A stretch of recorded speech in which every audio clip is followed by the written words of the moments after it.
Last time हमने पढ़ा था, ठीक तो आप चलो मस्त रहो, ठीक रहो, बिंदास रहो।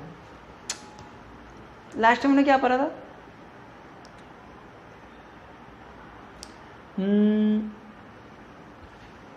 Fleming left hand rule.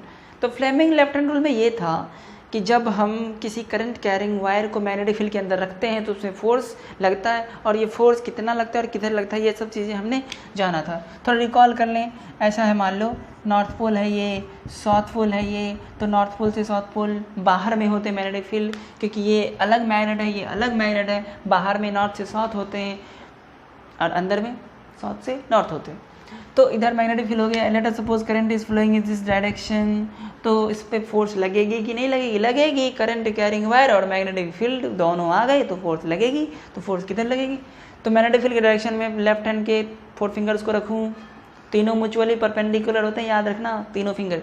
तो ये, और करंट किधर? ऊपर, तो फोर्स किधर? नीचे। तो फोर्स लगा कि नहीं लगा? इस पर फोर्स लगा अंदर, क्रॉस मीन्स अंदर होते हैं। तो ये चीज़ हमने इतना जाना था। आज हम इसका एप्लीकेशन जानेंगे फ्लेमिंग लेफ्ट हैंड रूल का, कि ये फ्लेमिंग लेफ्ट हैंड रूल जब पता चला तो ना साइंटिस्ट लोगों ने दिमाग लगाया, भाई क्यों ना ऐसा कुछ अरेंजमेंट किया जाए जिससे कि मैग्नेटिक फील्ड के अंदर अगर कॉइल को रखूँगा ना तो फोर्स लगेगा, फोर्स लगेगा तो वो घूमेगा, घूमेगा तो हम उससे कुछ फ़ायदे ले सकते हैं। तब जाके बना मोटर, तो मोटर में ही इसका यूज होता है। तो एप्लीकेशन में आ जाएगा, फ्लेमिंग लेफ्ट हैंड रूल का एप्लीकेशन में आ जाएगा ये चीज़ें। तो अब हम बात कर लेते हैं इलेक्ट्रिक मोटर की। इलेक्ट्रिक मोटर, अब सब जानते हैं ये मोटर क्या होता है। तो इलेक्ट्रिक मोटर में जब हम करंट देते हैं तो उस इलेक्ट्रिकल एनर्जी को ये मैकेनिकल एनर्जी में चेंज कर देता है। तो इलेक्ट्रिक मोटर डिवाइस है जो इलेक्ट्रिकल एनर्जी को मैकेनिकल एनर्जी में चेंज करता है। Motor is an electric motor is a device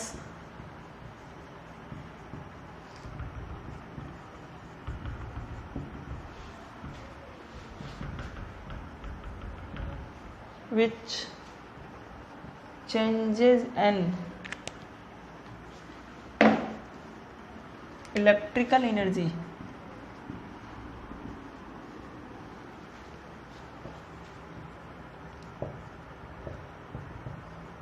into mechanical energy। ये चीज़ उन्होंने बताया। हाँ ठीक है भाई, ये तो नॉर्मली है। दूसरा, अब ये काम किस बेसिस पे करता है, इसकी बेसिक प्रिंसिपल क्या है, काम करने का इसका मतलब कारण क्या है, तो वो हो जाते हैं प्रिंसिपल। तो मोटर किस प्रिंसिपल पे काम करते हैं, क्या वो रीजन है जिसके कारण ये काम करता है, तो वो हो जाते हैं प्रिंसिपल। तो जब हम किसी कॉइल को मैग्नेटिक फील्ड के अंदर रखें, करंट कैरिंग कॉइल को नहीं, अगर कंडक्टर को रखा तो फोर्स लगा, तो कॉइल को भी रखूँगा तो फोर्स लगेगा, बात तो सही है। तो जब कॉइल को भी रखूँ तो फोर्स लगेगा। तो बात ये है कि when a rectangular current carrying coil is placed inside the magnetic field, then force acts on the coil and that rotates continuously. जब तक उसमें करंट फ्लो होगा और मैग्नेटिक फील्ड रहेगा तब तक वो कंटिन्यूसली फोर्स के कारण रोटेट होते रहेगा। तो when a rectangular coil, when a rectangular coil, current carrying coil कह लो,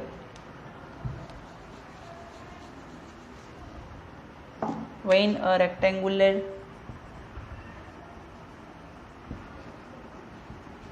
current carrying coil is placed inside a magnetic field,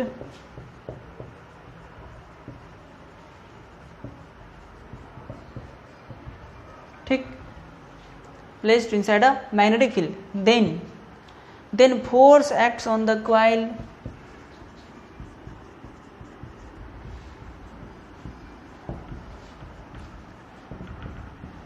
and so coil rotates, and so coil rotates। यही वो main इसका कारण है कि वो रोटेट होते रहते हैं। This is principle. अब बात आ गई कंस्ट्रक्शन की, इसकी कंस्ट्रक्शन कैसे होते हैं। तो तो बनावट की बात करें हम, let us suppose this is north pole, क्योंकि मैग्नेट तो चाहिए ही, मैग्नेटिक फील्ड कहाँ से लाऊं, तो मैग्नेट लिया जिससे कि मैग्नेटिक फील्ड मुझे मिल जाए, तो नॉर्थ पोल साउथ पोल हो गए। तो मैग्नेटिक फील्ड नॉर्थ से साउथ की तरफ बाहर में हो जाएगी। इसके अंदर रेक्टेंगुलर कॉइल रखा गया, रेक्टेंगुलर कॉइल मैंने रख दिया, 2 इंच निकाला क्योंकि करंट भी तो देना है। ये रेक्टेंगुलर कॉइल है, ठीक है भाई।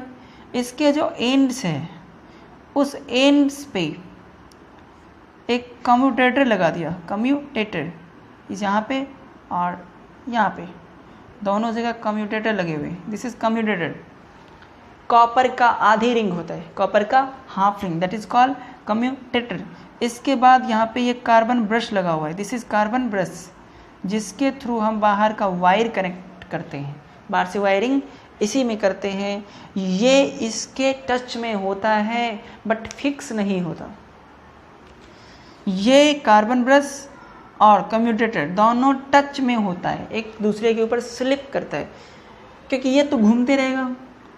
और एक एक्सिस भी होता है यहाँ पे, एक्सेल, जिसके अबाउट घूमता रहेगा, फिक्स रहता है ना।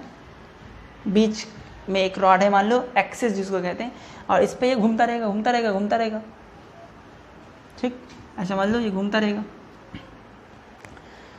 तो अब बात यह है कि इसको हम क्या कहते हैं, इसको कहते हैं कम्यूटेटर। कम्यूटेटर कॉपर का हाफ रिंग होता है, ये कॉपर का हाफ रिंग होता है, यानी यहीं पे लिख लो हाफ रिंग ऑफ कॉपर। ये भी क्या है, कम्यूटेटर, दोनों साइड में कम्यूटेटर है। जो कम्यूटेटर किसके साथ फिक्स है, ये जो क्वाइल के, रेक्टेंगुलर क्वाइल के जो इंड्स है उसके साथ फिक्स है, यानी कि क्वाइल अगर रोटेट करेगा तो ये कम्यूटेटर भी रोटेट करेगा, गारंटीड है। बट ये जो कार्बन ब्रश है, ये क्या है, कार्बन ब्रश, इसका नाम है कार्बन ब्रश। ये कार्बन ब्रश इस कम्यूटेटर के टच में होता है लेकिन फिक्स नहीं होता। तो ये कम्यूटेटर घूमते रहेगा उसके टच में रहते हुए। जैसे कि मान लो ये हमारा कार्बन ब्रश है और ये कम्यूटेटर है ऐसे टेढ़ा, तो ऐसे ना ऐसे ही स्लिप करते रहेगा, टच में ही घूमते रहेगा। फिर कभी ये होगा कि मान लो ये घूम रहा है, ऐसे घूम रहा है ना, ऐसे घूम रहा है, तो कभी ना कभी ये घूमते घूमते घूमते घूमते इसका एंड यहाँ पे आ जाएगा और कुछ देर के लिए ये गैपिंग में चला जाएगा। इमेजिन कर सकते हैं आप कि कुछ देर के लिए जब ये घूमेगा ना, तो कुछ देर के लिए जो कम्यूटेटर है कि जो दोनों कम्यूटेटर की जो गैपिंग है उसके बीच में आ जाएगा। और इसमें तो हम करंट देते हैं इसी के थ्रू, इसी से ना बैटरी कनेक्टेड करेंगे, बैटरी का कनेक्शन तो इसी से होगा। बैटरी के कनेक्शन जो होने वाले हैं वो इसी से होने वाले हैं।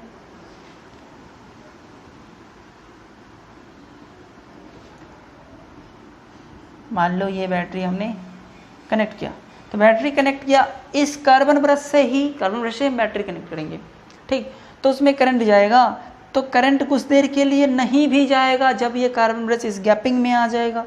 जब ये कार्बन ब्रश गैपिंग में आ जाए तो उसमें कुछ देर के लिए करंट नहीं जाएगा, बट टच होगा इसमें तब ना करंट उसके अंदर और इसके थ्रू ऐसे जाएगा। और टच ही नहीं होगा तो कहाँ से, टच ही नहीं होगा तो कहाँ से फिर। तो अभी अभी तत्काल में देख रहा हूँ कि हमारे जो ये पॉजिटिव पोल है इधर है, नेगेटिव इधर है, तो करंट तो ऐसे जाना चाहिए, ऐसे जाएगा ऐसे जाएगा। फिर कार्बन ब्रश है तो उसमें से भी ये ग्रेफाइट के होते हैं तो इलेक्ट्रिसिटी को कंडक्ट करता है, इसीलिए इससे चला जाएगा कम्यूटेटर में, कम्यूटेटर से चला जाएगा इस कॉइल में, तो यहाँ पे इस कॉइल में करंट फ्लो होगा। अब देखा जाए करंट किधर फ्लो होगा, ऊपर, मैग्नेटिक फील्ड इधर, तो फोर्स नीचे।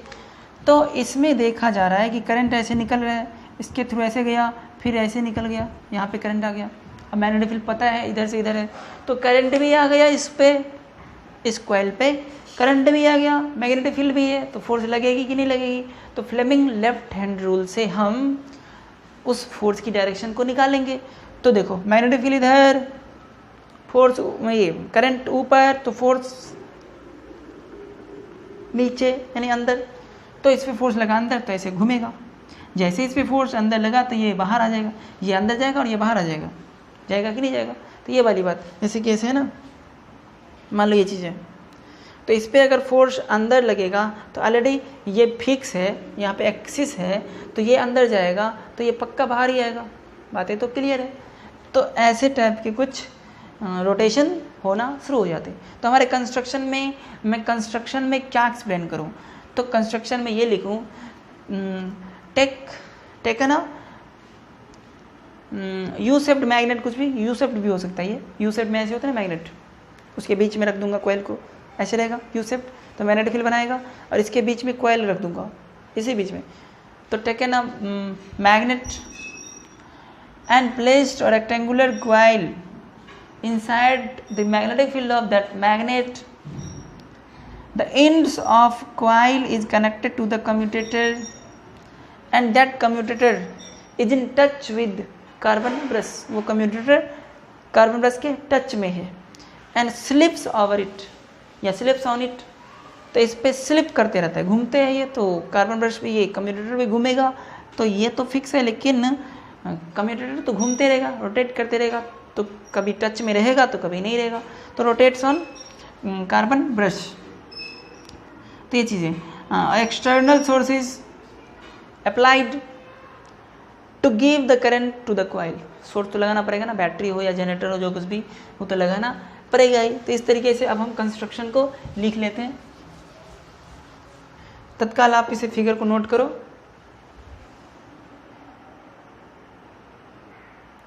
तो अभी हमने कंस्ट्रक्शन के बारे में लिख दिया है। फिर से मैं थोड़ा बता दूं, rectangular coil A B C D rectangular coil को हमने मान लिया। Placed inside the magnetic field, जो हॉर्स सो टाइप के मैग्नेट हैं, किसी भी टाइप के मैग्नेट हो सकते हैं जिससे कि मैग्नेटिक फील्ड उस पर पड़े, तो हमने हॉर्स सो टाइप का परमानेंट मैग्नेट लिया।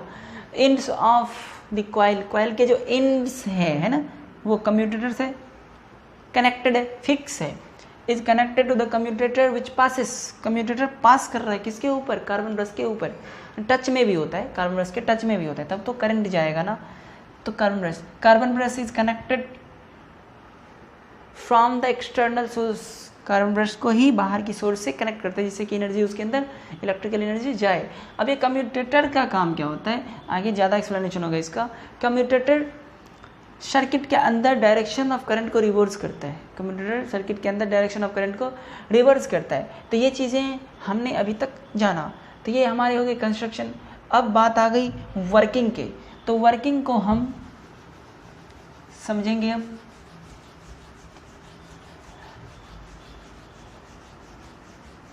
अब मैं थोड़ा पहले वर्किंग को समझा दूं, ठीक। यहाँ पे आप अच्छे से ध्यान देना है, क्योंकि मेन वर्किंग ही होते हैं कि काम कैसे कर रहे हैं भाई, पंखे चल रहे हैं तो हवा कैसे दे रहे हैं, ये चीज़ें देखना है। चलो भाई, हमने बैटरी से लगाया, ये पॉजिटिव टर्मिनल है, तो करंट इधर से आएगी, इधर को जाएगी, इसमें से ऐसे आएगी, फिर ऐसे जाएगी, फिर ऐसे वापस चली जाएगी, जाएगी कि नहीं। तो इसमें नीचे की तरफ मैं बात करूँ इसका, इसमें करंट भी है, इस वाले वायर पे करंट भी है, मैग्नेटिक फील्ड भी है। करंट मैग्नेटिक फील्ड दोनों है, तो फोर्स लगेगी कि नहीं लगेगी, लगेगी। तो करंट किधर है, ऊपर, फ्लेमिंग। फोर्स के लिए Fleming left hand rule use करते हैं, ये हमें बिल्कुल अच्छे से पता है। तो मैग्नेटिक फील्ड इधर हो गया, करंट ऊपर हो गया, तो फोर्स किधर हो गया, अंदर, फोर्स हो गया अंदर। तो फोर्स लगेगा इस वाले पे अंदर की तरफ। तो मान लेता हूँ इस पे फोर्स चले गए अंदर, फोर्स चले गए अंदर, तो ये अंदर की तरफ मूव करेगा, तो ये बाहर की तरफ। अब गौर से देखा जाए तो इनिशियली शुरुआत में तो ये अंदर जाएगा, ठीक है भाई, गया। अब मान लेता हूँ कुछ, ये मान लेता हूँ, ठीक, ये अभी अंदर जा रहा है। कुछ देर बाद जब 90 डिग्री से रोटेट कर जाएगा, कुछ देर बाद जब 90 डिग्री से रोटेट कर जाएगा, तो गौर से देखो, जब ये 90 डिग्री से रोटेट कर जाएगा तो इसके साथ तो ये भी रोटेशन हो रहा है ना। 90 से रोटेट करने के बाद ये आ जाएगा ऊपर, ये आ जाएगा इधर, अभी तो स्लिपिंग मोड में है ना, तो ये आ जाएगा इधर। जैसे हाथ को मैल ऐसे ऐसे, ये कॉइल है ऐसे, 90 से रोटेशन के बाद तो ये ऐसे हो जाएगा ना। इस केस में क्या होता है, तो ये कार्बन ब्रश इस गैपिंग के बीच चला जाता है, ये दोनों गैपिंग है ना, इस कम्यूटेटर के बीच की गैपिंग, उसमें चला जाता है। और जैसे ही गैपिंग के बीच में जाएगा, गैपिंग के बीच में जाएगा तो अंदर तो कोई करंट कुछ मोमेंट के लिए नहीं जाएगा, नहीं जाएगा ना। करंट नहीं जाएगा तो फोर्स नहीं लगेगा किसी भी कॉइल पे, फोर्स नहीं लगेगा तो रुकना चाहेगा, रुकना चाहेगा, फोर्स नहीं लग रहा है, फिर भी ये रुकता नहीं है क्योंकि फोर्स नहीं लग रहा है। इसका मतलब है कि रुक जाएगा, ये कोई गारंटी थोड़ी ना है, क्योंकि पहले से तो उसको स्पीड वेलोसिटी मिल चुका है, अचानक तो नहीं रुकेगा। जैसे कि हम गाड़ी से चलते हैं, अचानक ब्रेक लगाने पे तो नहीं भी रुकते हैं ना। अब ज़्यादा स्पीड है तो अचानक तो नहीं, कुछ तो आगे बढ़ेगा, तो अचानक ये नहीं रुक पाता है। हालांकि फोर्स नहीं है फिर भी अचानक नहीं रुकते हैं। मोमेंटम यानी वेलोसिटी के कारण कुछ और आगे तक चलने की ये कोशिश करता है। जैसे ही थोड़ा और चलता है कि ये वाली कम्यूटेटर इधर वाले के टच में आ जाता है और ये वाली उधर वाले के टच में आ जाता है, एक्सचेंज हो जाता है। जब ये ऐसे था तो ये वाली कम्यूटेटर इसके कांटेक्ट में था, मान लेता हूँ इसको C1 और इसको मान लेता हूँ C2, carbon brush 2, carbon brush 1। Commutator को स्प्लिट रिंग भी कहते हैं। कम्यूटेटर का नाम क्या है? स्प्लिट रिंग भी कहते हैं, इसमें कोई दिक्कत नहीं होनी चाहिए। तो इसको मान लेता हूँ सिर्फ रिंग R1 और इसको मान लेता हूँ रिंग R2, तो वो भी कह सकते हैं R1 R2। तो जब शुरुआत में इसके टच में है C1 और R1 और 90 से रोटेट करेगा तो कोई करंट नहीं जाएगा, ऐसे था, फिर ऐसे हुआ, फिर ऐसे हो जाएगा। तो ये चीज़ें पहले किधर थे? इधर, और 90 पे इधर और 180 पे इधर, इधर आगे ना, यानी कि AB चला जाएगा उधर और CD चला जाएगा इधर। तो गौर से देखा जाए ये इसके साथ फिक्स है तो ये चला जाएगा इधर, और ये वाली इस इधर वाले साइड के साथ फिक्स है तो ये चला जाएगा इधर। तो दिमाग फिर से लगा जाए, बैटरी थोड़ा ना उल्टा होगा, बैटरी नहीं उल्टा होगा। तो अभी इससे करंट निकल रहा है, जब ये इधर आ जाएगा तो करंट ऐसे जाएगी, यानी इस वाले से जाएगी। तब जब ये इधर आ जाएगा तो करंट इस वाले से जाएगी, क्योंकि जैसे ही ये यहाँ पे आएगा तो इधर से तो करंट जाने वाली होगी हमेशा, इधर से हमेशा करंट जाएगी, और इसके टच में आ जाएगा 180 डिग्री से रोटेशन के बाद ये वाला। तो दूसरी बार इसमें से करंट जाएगी तो ये इधर आएगा। जब CD, तो CD में करंट ऊपर की तरफ जाएगी, यानी कि अभी CD में नीचे है तो बाद में CD में क्या होगी? ऊपर जाएगी। तो डायरेक्शन ऑफ करंट रिवर्स हुआ या नहीं? तो ये किसका काम हुआ? कम्यूटेटर का काम हुआ, कम्यूटेटर का काम हुआ। और दूसरी ये भी बात कि इस साइड में, इस LHS में जो कोई भी साइड आएगा उसमें करंट ऊपर ही रहेगा, उसमें करंट ऊपर ही रहेगा, जिससे कि इस वाले साइड में हमेशा फोर्स नीचे ही लगता रहे। अगर एक ही डायरेक्शन में फोर्स नहीं लगेगा तो गड़बड़ हो जाएगी, कुछ देर ऐसे घूमेगी, कुछ देर ऐसे घूमेगी, ऐसे ऐसे, तो ऐसे कैसे पंखा चलेगी? तो फिर नहीं चलेगी ना, तो गड़बड़ हो जाएगी। इस साइड में जो कोई भी आता है ना वायर, उसमें करंट ऊपर ही होगी और फोर्स अंदर ही होगी, जिससे कि एक ही डायरेक्शन में फ़ैन रोटेट होता रहे, नहीं तो फिर फ़ैन का चलना मुश्किल हो जाएगा। कैसे? आधा इधर घूमेगा, आधा इधर घूमेगा, तो क्या हवा देगा? कुछ नहीं। तो ये चीज़ें हुई। जब ये इधर आएगा तो करंट इसमें चला जाएगा ऊपर की तरफ। फिर 270, पहले 90 हुए, पहले 0 डिग्री, 90 डिग्री, 180 डिग्री पे उल्टा हो गया सारी चीज़, और 270 पे फिर से करंट नहीं जाएगी। फिर हर एक 90 के बाद करंट नहीं जाते हैं, 0 पे जाते हैं तो 90 पे नहीं जाते हैं, फिर 180 पे जाते हैं उल्टा डायरेक्शन में तो 270 पे नहीं जाते हैं। तो 90 डिग्री और 270 डिग्री पे जब ये रोटेट करता है तो उसमें करंट उस टाइम में बिल्कुल नहीं जाते हैं, फिर भी वो कुछ रोटेशन करते ही रहता है, क्योंकि उसको वेलोसिटी मिल चुका रहता है। अचानक तो नहीं रुकेगी, अचानक नहीं रुकेगी ना, इसीलिए।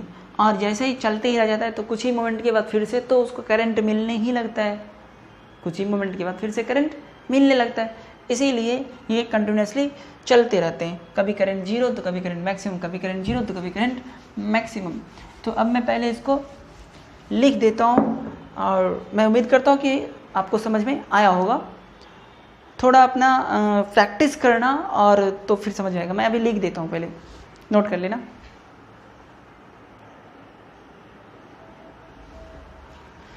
देखो, तो वर्किंग के बारे में हम यहाँ पे थोड़ा एक्सप्लेन किए हैं कि initially when arm A B is on left side, जब ये arm A B left side में है ना, when current flows from A to B, A से बी जा रहा है कि नहीं। बैटरी ऐसे लगाया मैंने, बैटरी को उल्टा लगाता तो बात कुछ और होती, लेकिन अभी जिस हिसाब से मैंने बैटरी लगाया है उससे तो करंट ऐसे फ्लो हो रहा है, ऐसे भी। And magnetic field from N to S, ठीक भाई, मैग्नेटिक फील्ड भी हो गए, करंट भी हो गए। So force acts inward and coil starts rotating bye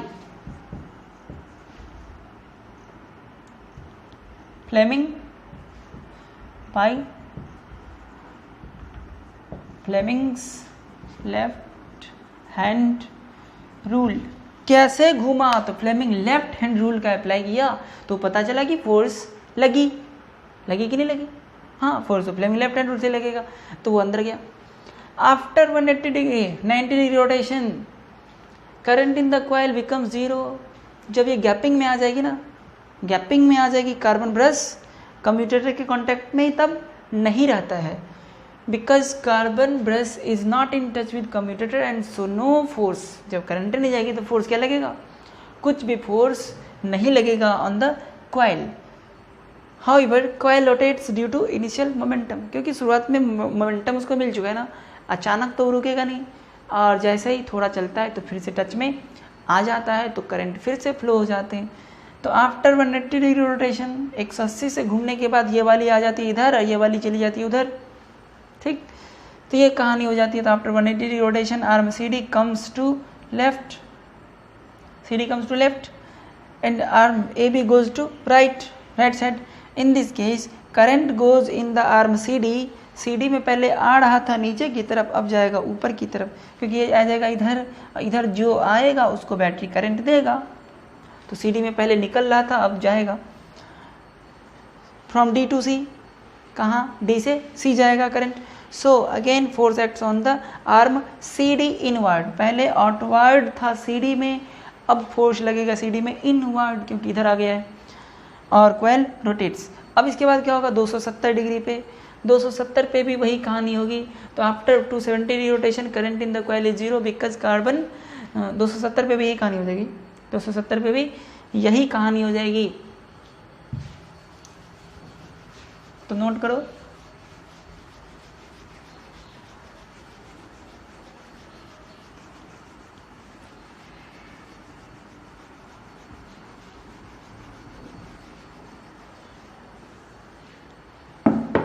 तो इसमें हम फर्स्ट सेकेंड थर्ड फोर्थ कर दो, इसी को मैं फोर्थ कर देता हूँ, ठीक है।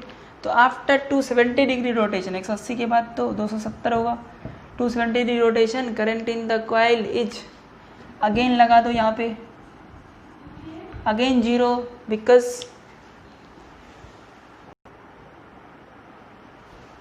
हाँ, तो बता रहे थे कि after 270 degree rotation current in the coil is again zero, again लगा देना यहाँ पे, क्योंकि रिपीट हो रही है ये चीज़, because carbon brush is not in touch with commutator and so no force acts on the coil, however current rotates due to initial momentum. 270 पे भी यही कहानी होगी। उसके बाद फिर से 360 हो जाएगी, और वहाँ से तो 360 इट मीन्स फर्स्ट कंडीशन, तो फिर से वहाँ से पहले की तरह शुरुआत होगी। तो ये थे हमारे वर्किंग, कैसे रोटेट होते रहते हैं, यानी कि 2 बार करंट जीरो होते हैं उसमें, फिर भी वो रुकता नहीं, क्योंकि उसे मोमेंटम पहले से मिला हुआ रहता है। हाँ, कम्यूटेटर का वर्क, यहाँ पे कम्यूटेटर का वर्क के बारे में अगर पूछा जाए तो कम्यूटेटर के वर्क क्या होते हैं, तो सर्किट में करंट को रिवर्स करना। तो अभी हमने सब कुछ पढ़ लिया, प्रिंसिपल क्या होते हैं, इलेक्ट्रिक मोटर क्या होते हैं, कंस्ट्रक्शन क्या होते हैं, तो all we have read, but now we have to know about the working of commutator, especially what is the work of commutator। तो वर्किंग ऑफ कम्यूटेटर हमने कहीं पे लिख रखा था, बट फिर से मैं इसको जान लूँ कि वर्किंग ऑफ कम्यूटेटर क्या होते हैं। तो वर्किंग ऑफ कम्यूटेटर मीन्स कि सर्किट में क्या होता है, वर्किंग ऑफ कम्यूटेटर, इसमें फर्स्ट तो commutator reverses the direction of current in the circuit, मैंने लिखा था इसको, फिर भी मैं बगल से लिख लूँ, commutator reverses the direction of current in the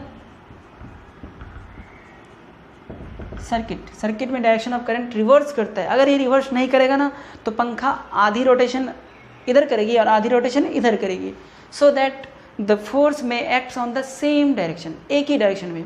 क्यों ऐसा करता है? सो दैट द फोर्स में acts on the same direction, एक ही डायरेक्शन में फोर्स लगता रहे, नहीं तो आधा किधरों घूमेगा और आधा किसी और डायरेक्शन में घूमेगा। तो ये चीज़ें हमने मोटर के बारे में जाना। तो आज मोटर के बारे में हमने पूरी डिटेल करा, ठीक है। तो नेक्स्ट टाइम अब मोटर, आप लोग मोटर को देखे होगे, प्रोजेक्ट वाले जो होते हैं ना, उसको घुमाओगे ना, फोर्स लगाओगे ना, तो और उसके अंदर एलईडी बल्ब लगा दो तो जलता है। उसको पकड़ के घुमाओगे तो जलेगा, क्योंकि हम फोर्स दे रहे हैं। फोर्स जब देते हैं तो वो जनरेटर का काम कर जाता है, जो अब हम नेक्स्ट टॉपिक में पढ़ेंगे। और जब हम उसमें करंट लगा देते हैं, यानी बैटरी लगा देते हैं ना, तो वो घूमता है। तो जब हम बैटरी लगा देते हैं तो घूमता है, यानी फोर्स लगता है। और जब फोर्स लगाएंगे तो वो जनरेटर बन जाएगा। तो यही चीज़ें थोड़ा मॉडिफाई हो जाएगा और जनरेटर बन जाएगा। ये चीज़ें नोट करो इसे और अपनी दिमाग लगाओ, ठीक है। तो चलो, okay, see you in next topic. तब तक के लिए बाय बाय।